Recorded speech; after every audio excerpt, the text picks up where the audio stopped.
Hello everyone, it is March 8th, 2022. It's Tuesday.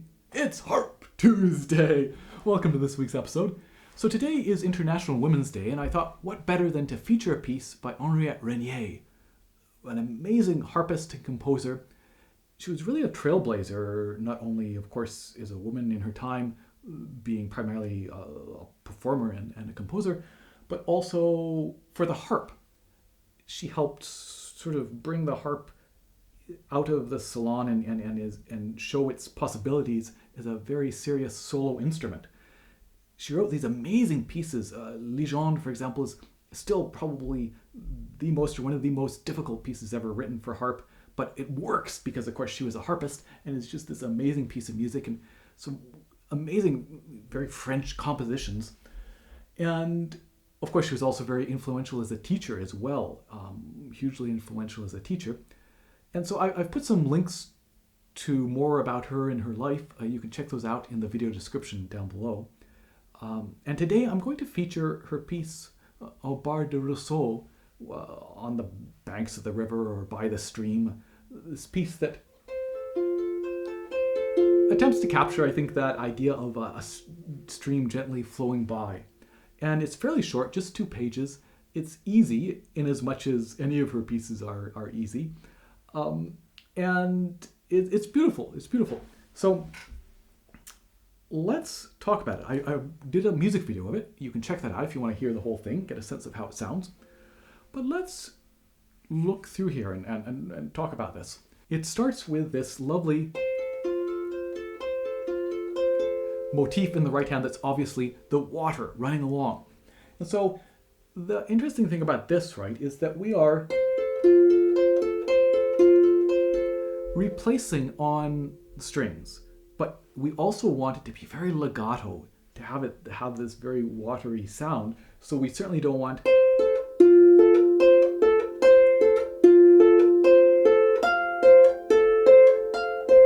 that kind of sound. And yet the sort of the typical ideal fingering would look like this, where we start with the first, the first 3 notes are placed, and then before we play the last bottom note, we'll place 2 and 1 back again on the A and the C, and then of course before we play the thumb, we connect there, connect again, and then here we head down again, etc. So that there's that idea that we would be going 1, 2, replace before we play 3, replace, constantly replacing. And yeah, as I say, we want to make this legato. So what we need to do is that idea of getting the fingers ready, but placing kind of at the last minute. So that idea that you're landing on the strings as you play the 3rd finger, or landing on the strings as you play the thumb.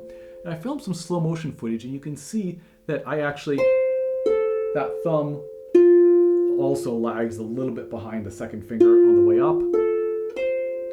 But 2 and 3 do place at the same time on the way down.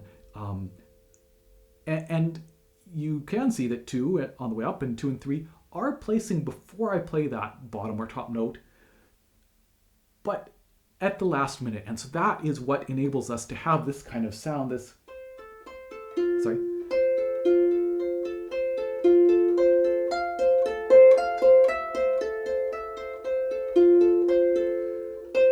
So again, in position and then falling down as you play that last note. So something to think about throughout this. And then of course we have the melody, right?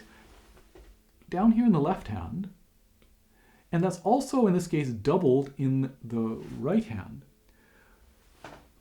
But it's not the case throughout, because here we have this melody here in the left hand, but it's not doubled in the right hand up here.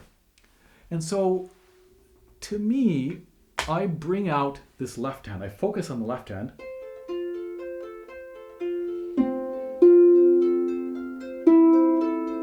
And I actually kind of ignore that right hand thumb note, that double voiced note, so that rather than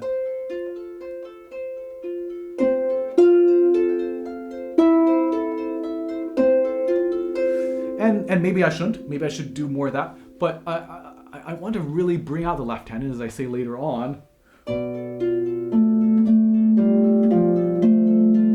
the melody is entirely in the left hand. So I see the right hand as being kind of a gentle reinforcement. It's there to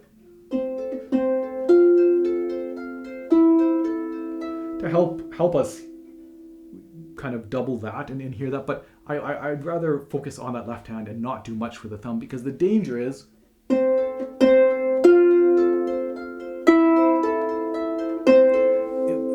might get could get a little bit thumpy. But anyway, you could play around with that in terms of how much you want to bring out the right hand double voiced note. Then we get this lovely little chord right here, which MG, the left hand, is coming up and taking that. Let me just get my pencil. So the left hand, right, is playing, left hand, correct, is playing 1, 2, 3, and the right hand continues to play these. So it's just these three notes that are being played in the left hand.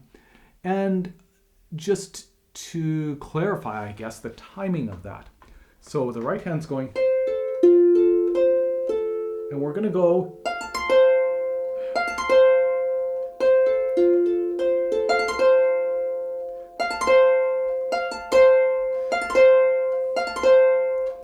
so we can think of this chord, I think, as being one separate instrument, so that we want to go ba ba prum, we want to land on the downbeat at the top of that chord.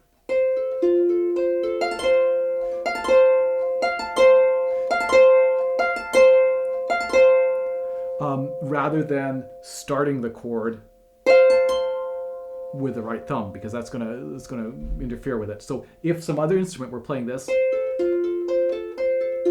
and we were just playing this chord, we typically, in the Romantic period or later on, we'd roll the chord so that the top note, the thumb note, is on the beat. So ba ba bum. So that's what we're going to do here. So just being aware of the timing of that. And we go along, we kind of double again on the second line, and then surprise, and of course waiting. We've just played that C. We don't want to place too early, but that means we have to save our C sharp, wait to change the C sharp until we've placed the right thumb, so we don't hear that C get changed. Wander along. This end of this third line with this G sharp here. Sorry, there we go. It's, of course, we've just played that G as a natural here and here as well, but not such a big string. So there is the possibility that we hear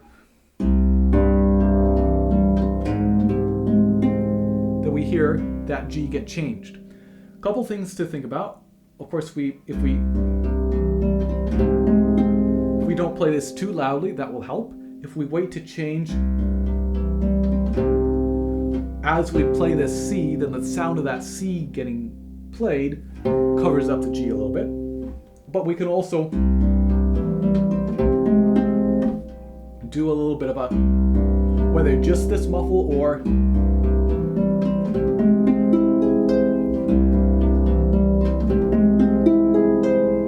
a muffle on the G, or maybe on the bass, just subtly on the towards the end of that bar.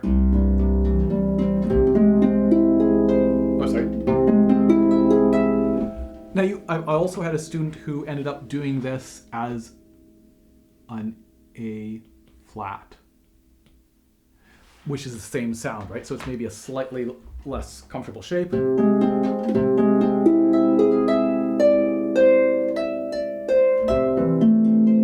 then back to A natural. That can work perfectly well as well. That's another option there as well. Worth being aware of here, that here's the melody line, these eighth notes, so that if we hear that, dom dom dom di dom,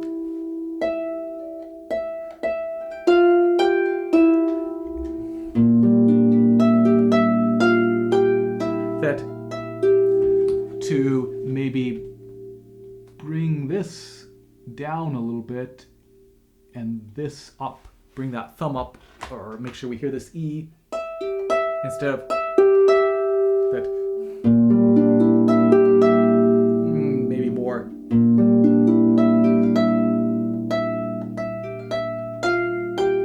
To make sure that this is the melody and this is the accompaniment. So just something to be aware of.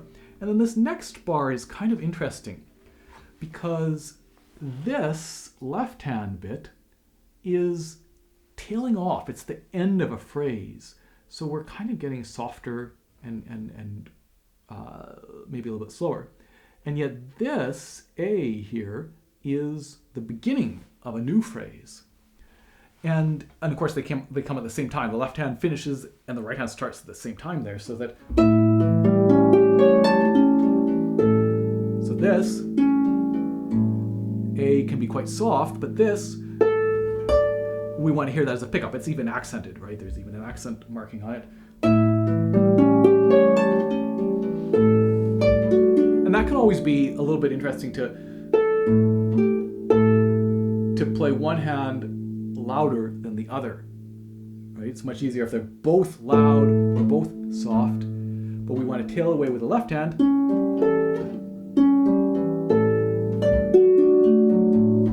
Right hand. Then it's potentially worth being aware that this next bar, this one right here, is the same as this bar, just with different pedals, right? But that we go part of a D chord, F chord, then this little kind of a repeat, dolce, it's a little softer, and this time D minor, but these same shapes.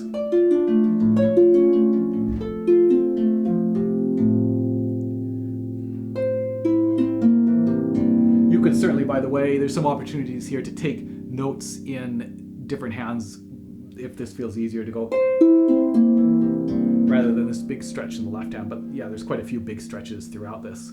Not the most friendly for small hands.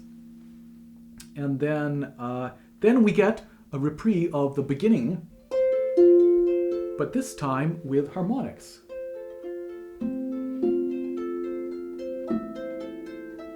And it's worth thinking about, yeah, this sort of, I hear this as being very calm and peaceful, right? It's not a raging river, it's a gentle stream.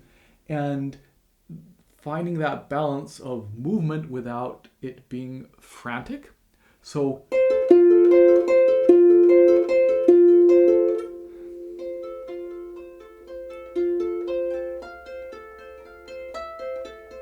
I guess never being hurried. So whether that means you go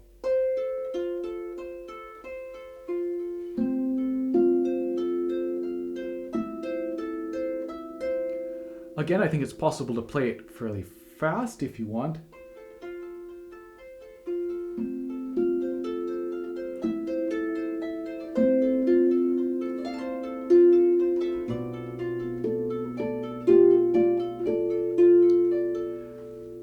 But just never feeling like you're on the front of the beat, always feeling like you're on the back of the beat and that you have lots of time. And then with these harmonics, it's worth being aware, of course, that when we get the E flat, that we've just played an E.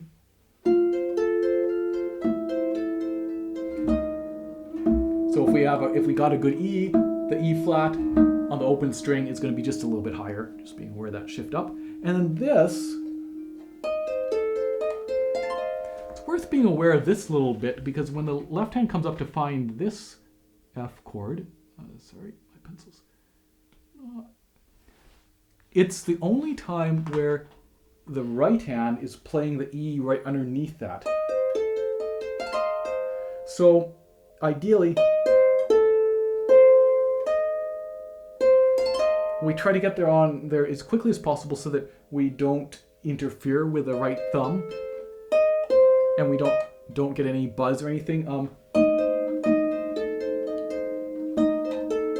If we could get up there before we play this note, that would be ideal, right? If we can go because if this is ringing as we go to place this, it's a little bit risky. So anyway, just a spot to be aware of. And then, yeah, this lovely progression.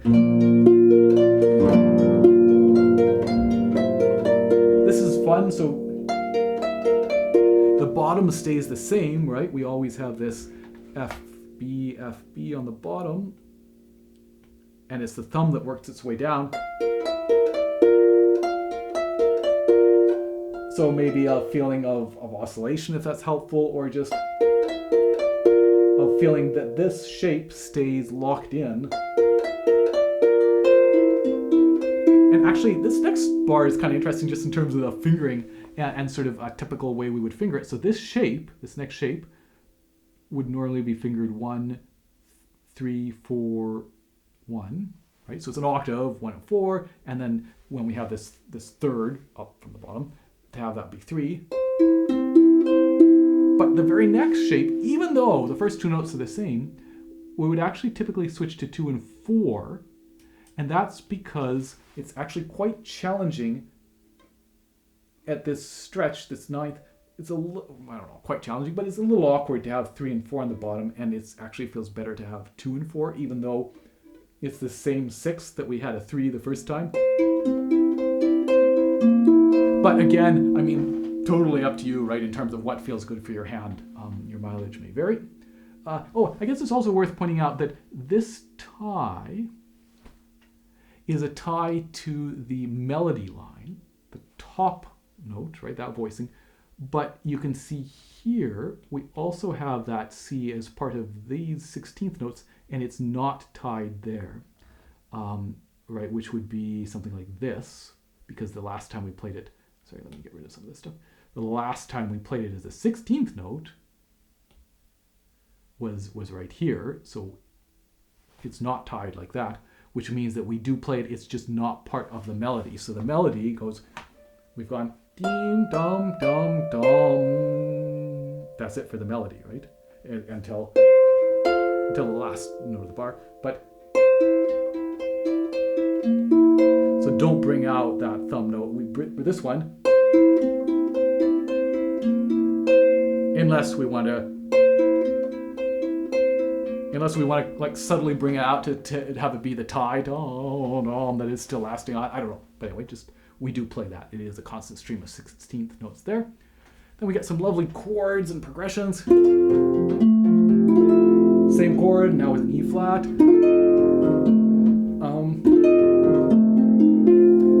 She's got 4 there, 4, 3, 2. It means we don't have to move quite as far as 3, 2, 1, and we avoid the thumb sound. It works nicely. D flat.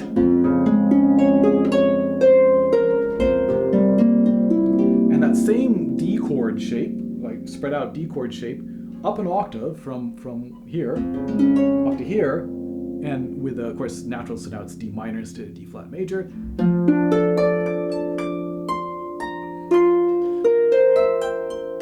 Right hand up an octave, 8 VA.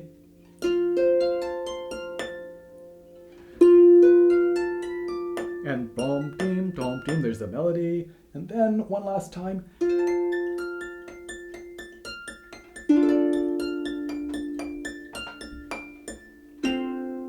And then here we're gonna gliss. We're gonna, C sharp, Mi sharp, or E sharp, B natural, E and B sharp, right? So we're gonna double the E and the F, and double the B and the C. Well, double the C by having a B sharp, double the F by having an E sharp. So grab the E sharp, you've just played the F, and you can see here how the next note is an F, but that's going to be our E sharp. Remember, a circle note is an indication of an enharmonic, a note that's sounding the same as an E, but being played with a different string. Being played with a different string in this case. That's our E sharp. So we play this.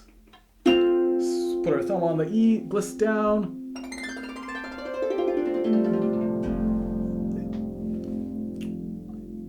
I have long arms. I can gliss basically all the way into that F. She's got it ending on the A. I think it's not the end of the world if it's a bit of a stretch to... I ended around the F or the E. That sounded great as well, I think. Basically go down as far as you're comfortable. You could, of course, do sort of a fingered ending to the gliss. There's no indication that she wants that, and she definitely does use that in some pieces, but she might have wanted that, I don't know. But I just like just a gliss. And I guess it's worth noting, for example, that again, Renié was a harpist, and so typically on the harp we might often feel at leisure to roll or not roll chords as sound good to us. But when there's a piece that's written by a harpist, and when she has specifically marked this rolled, for example, this rolled, but not this, it's worth trying that out. Now, you might decide you don't like it, but